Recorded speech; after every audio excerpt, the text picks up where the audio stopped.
Jack Butala with Jill DeWit. Hello there. Welcome to our show today. In this episode, Jill and I talk about how much money is really needed to be an investor, a land investor, that is. Before we get into it, though, let's take a question posted by one of our members on the landacademy.com online community. It's free. You got it. Soon to be land investors. Yeah. This is a good one. Thank you, Jack.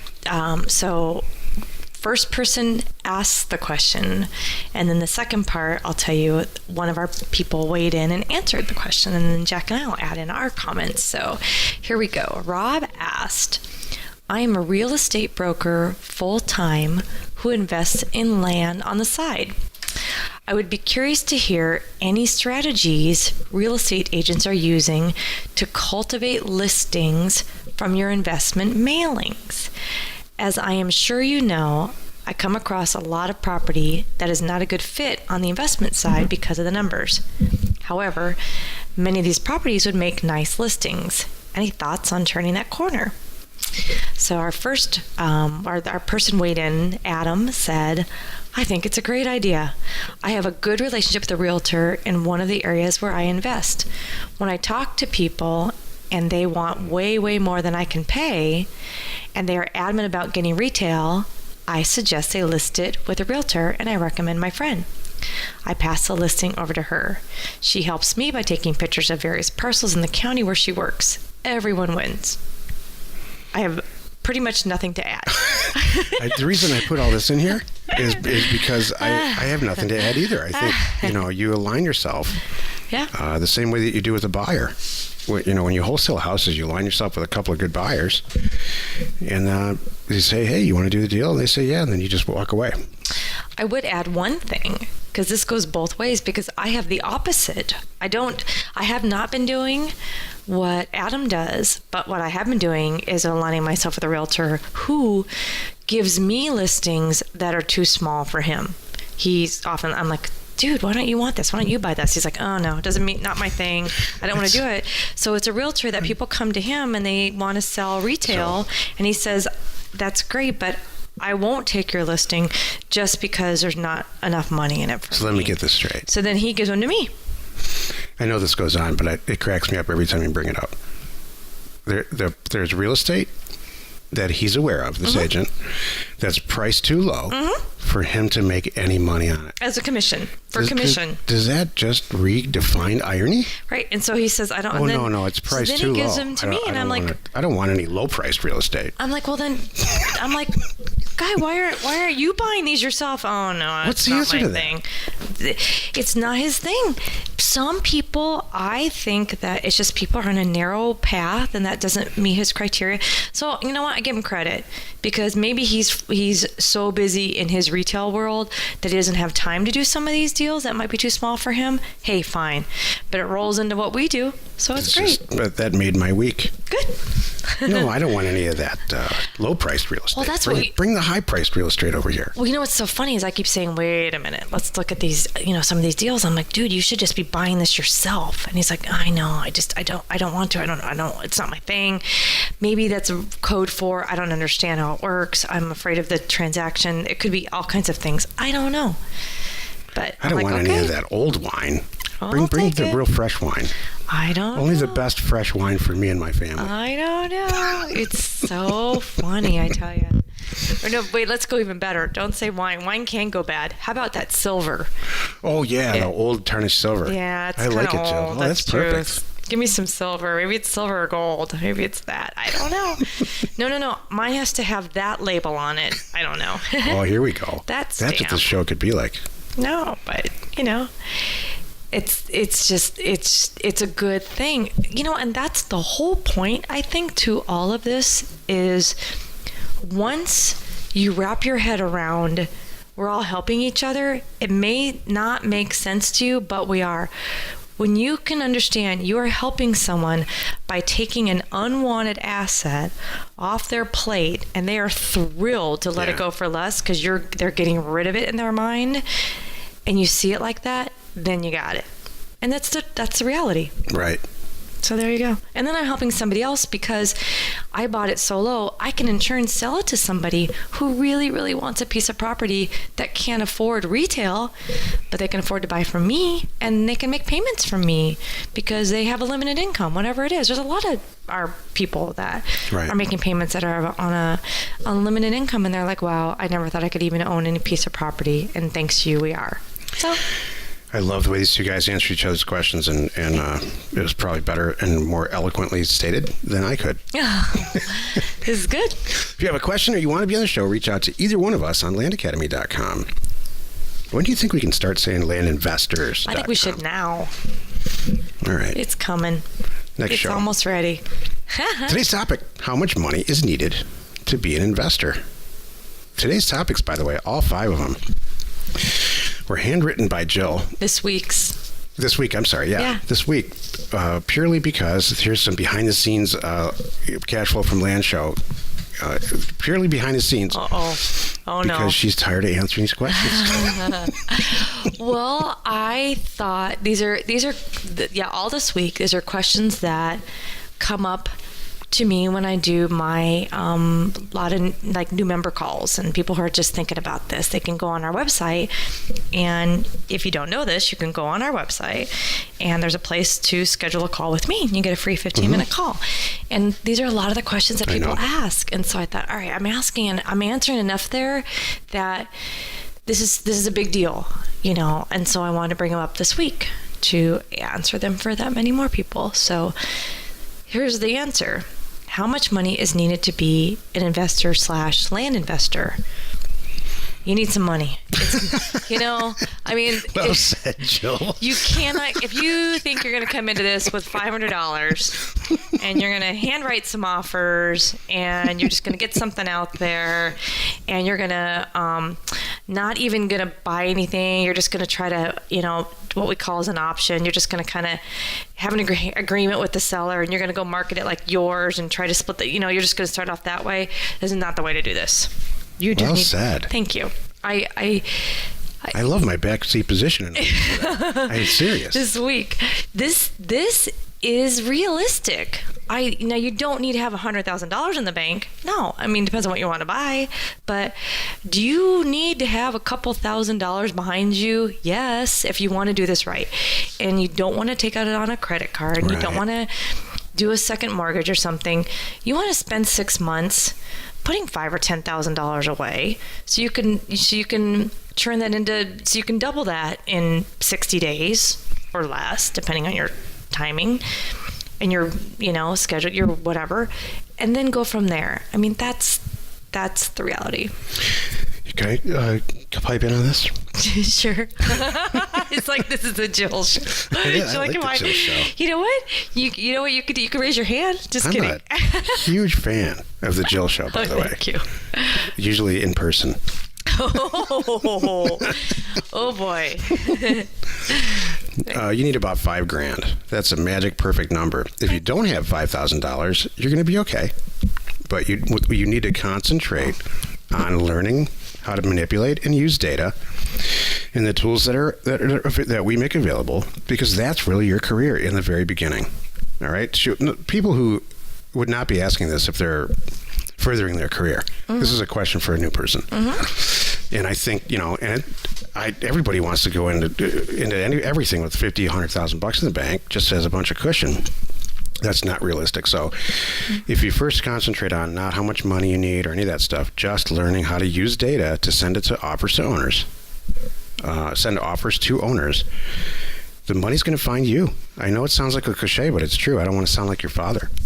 I want you to get going first. Just as many people in our group, or who are watching our group or somehow involved somewhere, trust me on this, that have way more money. They have no interest in learning how to use data. They would have interested in either instituting their version of hard money lending, which we don't allow actually for a bunch of reasons, but we allow freely, encourage a partnership. Mm-hmm. If you want a partnership, a 90-10 deal, and it's not, and you can do anything you want out of the group, but we encourage partnership and transactions. Mm-hmm. And I think if you're a money person, you're going to make way more than 10%.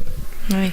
And if you want to do it right, like to add to that, come in with some money, get some deals done, get your own transactions under your belt, iron out some of the kinks, learn how to really use the data and do it well before you do some of these things. Like Jack said, the money will find you. Yeah. Yep. As you're going through these, and it happens all the time. People are reaching out to us all the time. Like, there's 2 I need to call back right now that have found these awesome deals. Like, oh my gosh, this guy called me back, and I hit him up for 1 and he's got 50, and he wants to get them all to me, and it's going to be this great price, and I have enough for 3. I don't have enough for 50.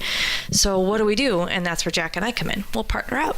So. Yeah, we generally don't get involved. Jill might not even know this now, but I turn deals down with other members or people in this environment unless we all can make $100,000 each. So these 2 deals, specifically the ones that you're talking about, that passes that test times 80. And they're not large acreage deals. They're multi-unit deals that are in great places, both of them. They're both great deals. Exactly. So, the point is to get the offers out there, no matter who you are. Get them out there, get some deal flow coming in, make a bunch of mistakes. Exactly. But for some reason, no matter how much I say that, and Jill's version too, everybody just wants a number. I think. Well, I was going to say 5 to 10. Oh, yeah. So that's really good. That's what I think. Well, can I ask you a couple questions? Yeah. You think you can do it at $1,500? What? No. Well, no, because I don't have any acquisition money left. Let me be honest. And here's why. $1,500 after. To buy a couple. Well, let's say you have a job. You have a pretty good job. All your bills are getting paid. Your wife's happy, or your husband's happy. Husbands are never happy or sad, by the way. They just exist. They're just there. Is he still there? Oh, that's fine. Don't bother him. He'll come home. Don't worry, honey. Don't poke him with the stick anymore. Oh, boy. Okay. So what are your questions? Okay. Can I be on? Let me back up.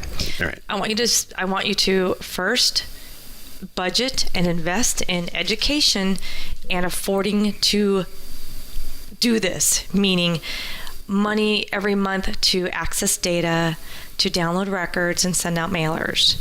I mean, one batch of mailers, just to give everyone an idea, 50, Jack always recommends, 1,500. So that's $750 in mailing costs, because, it's 49 cents an offer that we send out. So there you go. So you got $750 tied up in that. Now you have to think about the data that you downloaded and, and getting access to that data, which we all have. But so after all that, there's now where I'm getting close to my $1,500. So now I have, or my $5,000. I have $1,500 left over. Well, easy. I'll have more than that. Yeah. But. Okay. That's fair enough. Mm-hmm. I'll have $3,000 left over. $5,000 it is. $5,000's good, because then when I say $1,500, I mean $1,500 for buying property. Yeah, I could buy three good properties for $500 each. Yeah, and double that really fast. I know.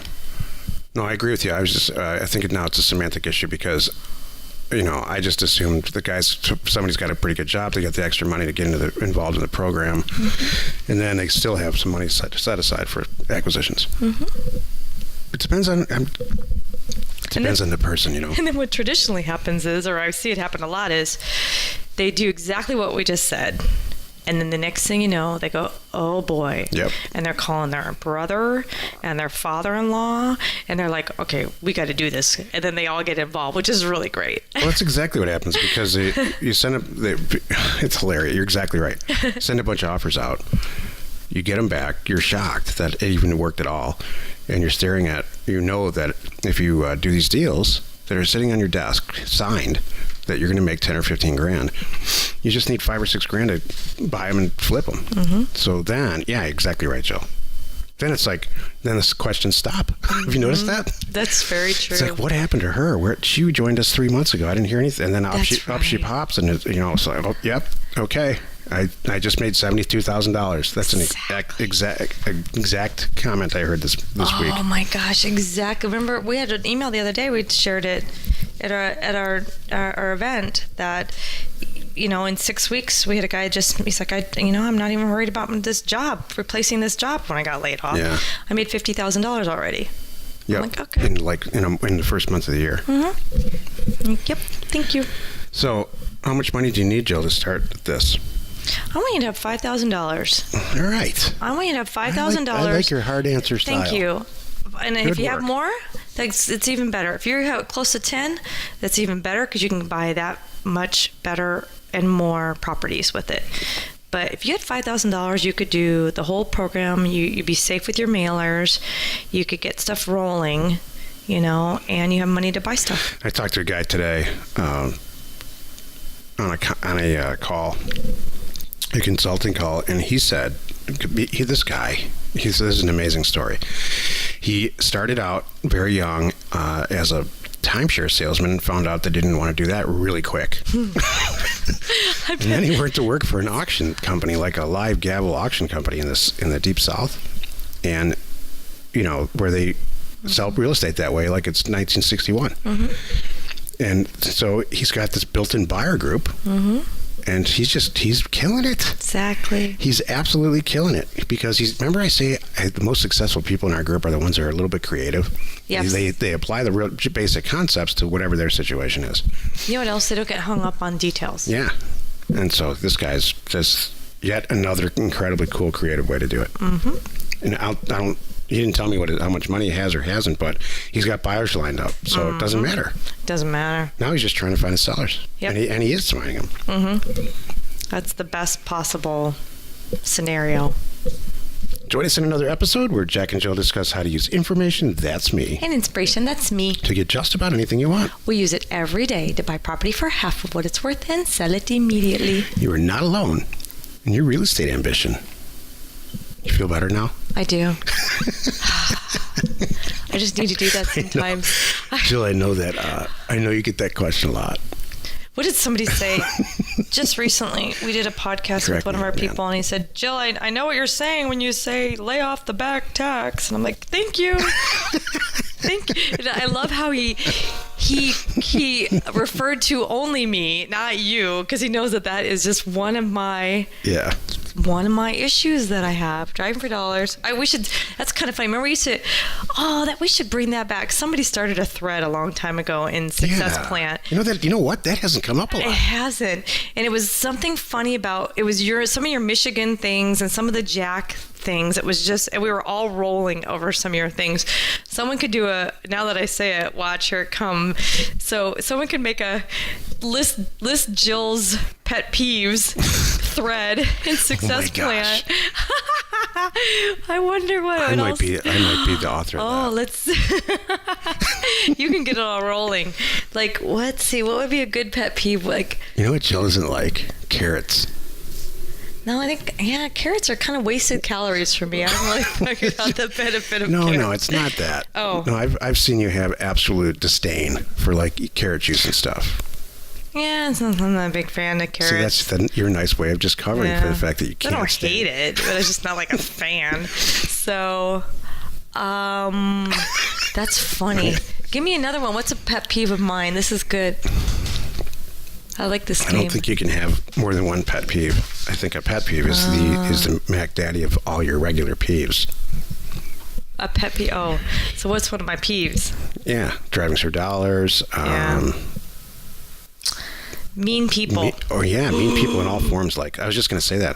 Sending out a mailer that that really messes threatens the people. Yes, threatening. Oh, that is like one of my things. Final notice. Yeah, that's right. You will lose your property tomorrow. Call this number. Don't be whatever. Oh yeah, that's one.